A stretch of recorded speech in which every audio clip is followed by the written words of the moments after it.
Alright, chapter 7-3 is on triangle similarity.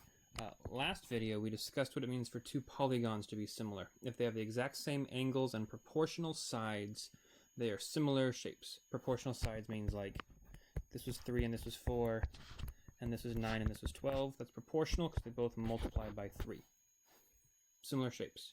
Today, we're going to talk about triangles specifically. If two triangles are similar, we can tell if they have two common angles, three common sides, or side-angle-side similarity. We're not looking for congruence. Don't confuse congruence with similarity, but I'll talk about that in a second. So here let's talk about angle-angle similarity. Basically, by definition, if three angles of a triangle are the same, then the two triangles are similar.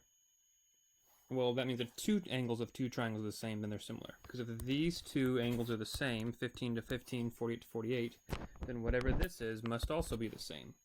We could calculate it if we wanted to, but if any two triangles have the same angles, then those two triangles are similar. So I could say that triangle ABC is similar to triangle DEF.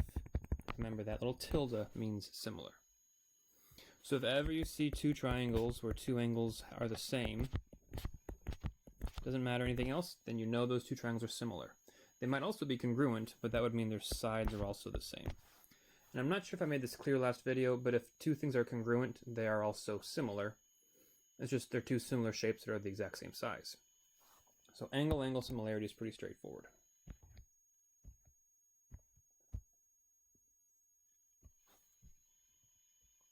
Next up we have side-side-side similarity. If two triangles have three side lengths of the same proportion, then the triangles are similar. Now, these two triangles might be similar, might not. We have to kind of play with the numbers first. But they're not oriented the exact same way. It looks like one was twisted from the other. So I want to see if I can find the connection. I can see that 10 goes to 20 times 2, and that 11 goes to 22 times 2, and 15 goes to 30 times 2. Since everything was times 2, that's proportional. These two triangles are similar. So I'm going to say that G, the angle between 10 and 15, is going to match up with L, the angle between 20 and 30. Right, here was 10 and 15, here is 20 and 30. So this goes, I'm going to say GIH, triangle GIH is similar to triangle LKJ. There might have been a better way to show that, but there it is. If you want to get really precise and be certain, what you want to be doing is setting up ratios. Okay, so like I'm going to compare side GI, right here's side GI over LK would equal 10 over 20. At the same time, I can compare IH to KJ. IH over KJ is 11 over 22. And that leaves HG to JL, which is 15 over 30. All three of these fractions are the same. They all reduce to 1/2. Similarity is about proportions, which is about multiplying or dividing by a constant value. It's not about adding or subtracting. Like you might know that this is -2, and this is -2, and this is -2. But that doesn't give me the proportion that I need. The fraction of 8/6 is not the same as the fraction of 7/5. So these two triangles are not similar. Proportional sides means that they have fraction changes, multiplication or divided by the same thing. They can all reduce to the same value. If three triangles have the same sides in proportion, three proportional sides, then the two triangles are similar. So you've learned about side-side-side congruence before. Don't confuse similarity with congruence. Congruent means you have the exact same shape, same size, same angle, same everything. Similar means that one can scale to the other. So these would be similar, these would be congruent. There's side-side-side congruence and side-side-side similarity. Don't confuse the two.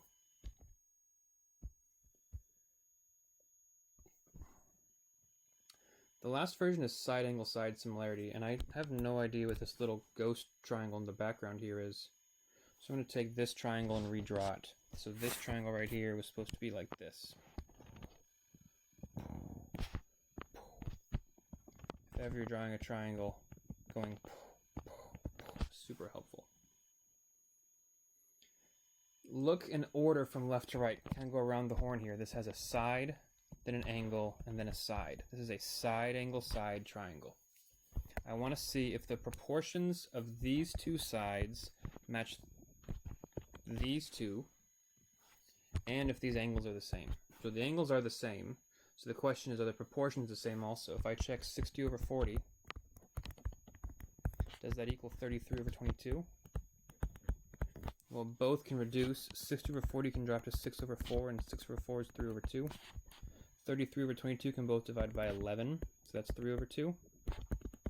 So yes, they are proportional. That means these two triangles are similar. These are two similar triangles because proportional sides with the same angle, exact same angle in between them, for side angle side similarity. If you wanted to, instead of comparing left to right, right from one triangle to the next, you can also compare within the same triangle itself. So I could check this proportion. 60 over 33, is that the same as 40 over 22? And if you want to just calculate the decimal, 60 divided by 33, you can, and see if that decimal matches 40 divided by 22. I think it's usually easier to reduce fractions. So these can both, right here, these can both divide by 3, so that becomes 20 over 11. These can both divide by 2, these can divide by 2, so that's also 20 over 11. They're the same fraction. We have our similarity.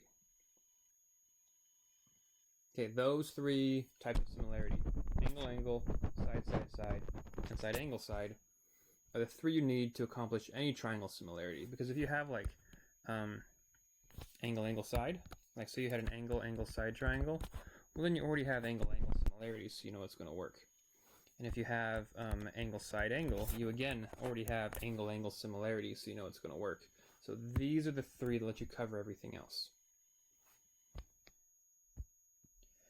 Here's a couple of classic triangles that you'll see a lot of that are a bit confusing at first, so stick with it, and you'll realize that it's pretty straightforward. Let's start with this one over here on the left, this blue one. These two lines are parallel. These parallel lines tell us a couple of things. We know these two angles are congruent because they are corresponding angles of parallel lines cut by a transversal. So I'm going to look at this triangle. I'm going to try and find this angle x, but I can do that much easier if I can see that I have similarity. I'm going to look at this triangle and think of it as two triangles. There's the little triangle in the top, and then there's the big triangle on the outside.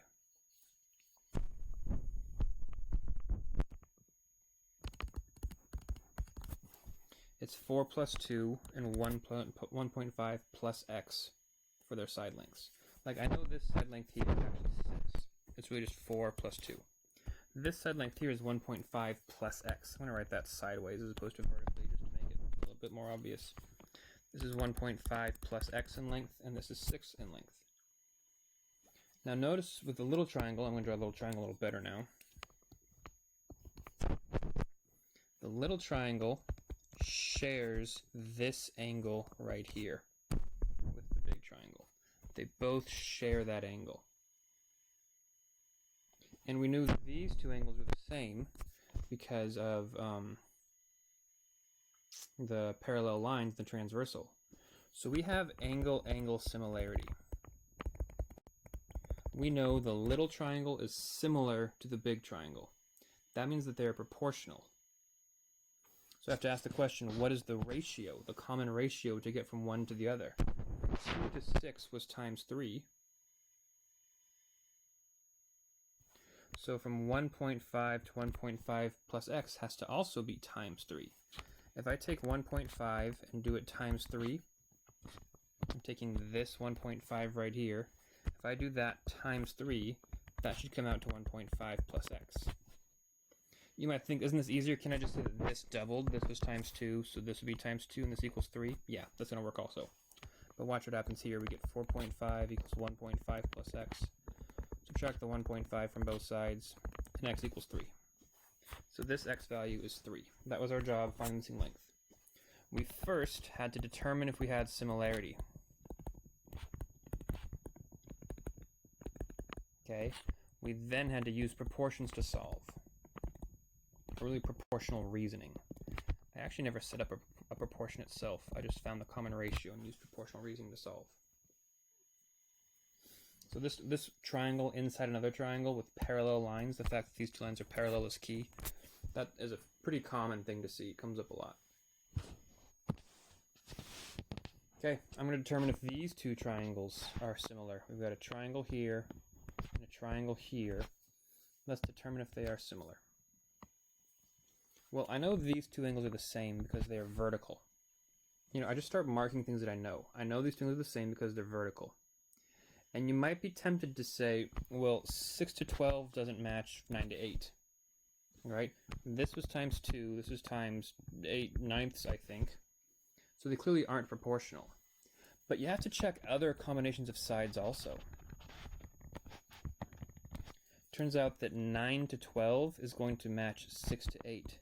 The fraction 9 over 12 is going to be the same as the fraction 6 over 8. They both can reduce to 3/4. So these two triangles are similar. They have side-angle-side similarity. But you have to think of them like they're flipped. Like one triangle has a flipped orientation as the other. So I'm going to label this A, B, C, D, E. And the orientation is triangle ABC is similar to triangle EDC in that order. A matches with E, B matches with D. They're flipped around. Now that I've established that they're proportional, now that I've established that these two triangles are similar, they have side-angle-side similarity, I can find this side length over here. That's the missing side that I was asked to find in this case, because we have every other side of this triangle, nothing else to worry about. So I remembered that 6 to 8 was, that 6 was 3/4 of 8. I'll phrase it that way, okay? 6 is 3/4 of 8. Let me erase some things to clear this up a little bit.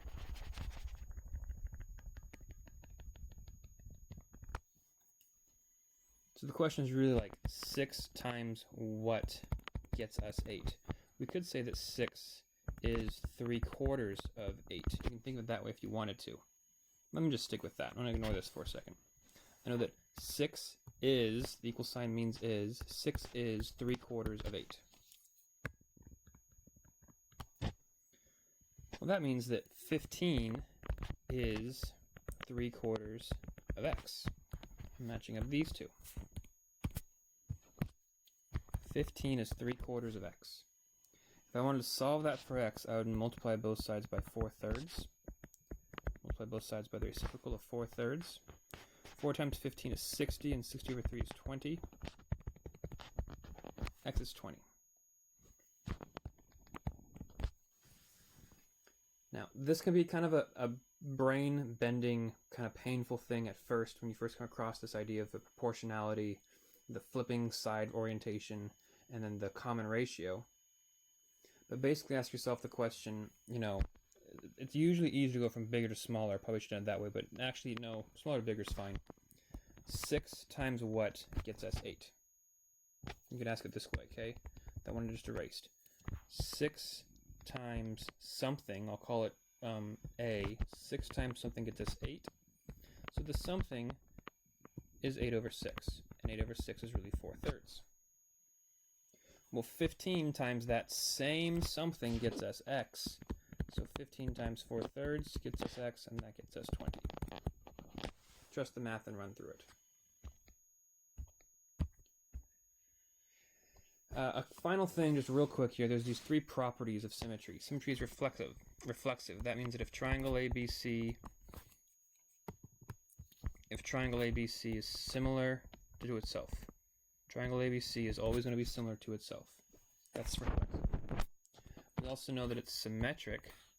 That means that if triangle ABC is similar to triangle DEF, then triangle DEF